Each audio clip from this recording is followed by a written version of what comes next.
നെല്ലിയാമ്പതി അപകടത്തിൽ പരിക്കേറ്റ സ്ത്രീയെ തൃശ്ശൂരിലേക്ക് കൊണ്ടുപോകുന്ന ദൃശ്യങ്ങളാണിത്. ആദ്യം അപകടത്തിൽ പരിക്കേറ്റവരെ എത്തിച്ചത് നെന്മാറ സാമൂഹ്യ ആരോഗ്യ കേന്ദ്രത്തിൽ.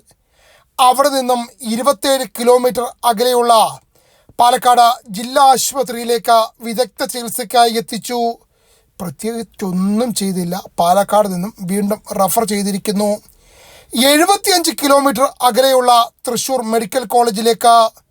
എന്തൊരു ഗതികേട്! നെന്മാറയിൽ നിന്നും നേരിട്ട് തൃശ്ശൂർ മെഡിക്കൽ കോളേജിലേക്ക് ഈ രോഗിയെ മാറ്റിയിരുന്നെങ്കിൽ 1.5 മണിക്കൂറിലധികം സമയം ലാഭിക്കാമായിരുന്നു. പക്ഷേ അത് നമ്മുടെ സിസ്റ്റം സമ്മതിക്കില്ല. ജില്ലാ ആശുപത്രിയിൽ നിന്നും റഫർ ചെയ്യാതെ നേരിട്ട് മെഡിക്കൽ കോളേജിലേക്ക് കയറ്റില്ലെന്ന് പോലും സാധാരണക്കാർ അനുഭവിക്കുക തന്നെ. പാലക്കാട് മെഡിക്കൽ കോളേജ് തുടങ്ങിയിട്ടുണ്ട്. വർഷം പലത് കഴിഞ്ഞു. ഒരു ഗുണവും ആർക്കും ഉണ്ടാകുന്നില്ല. തൃശ്ശൂർ മെഡിക്കൽ കോളേജിലേക്ക് പോകുന്നവർക്ക് പാലക്കാട് മെഡിക്കൽ കോളേജ് കണ്ടുപോകാം. അത്ര തന്നെ.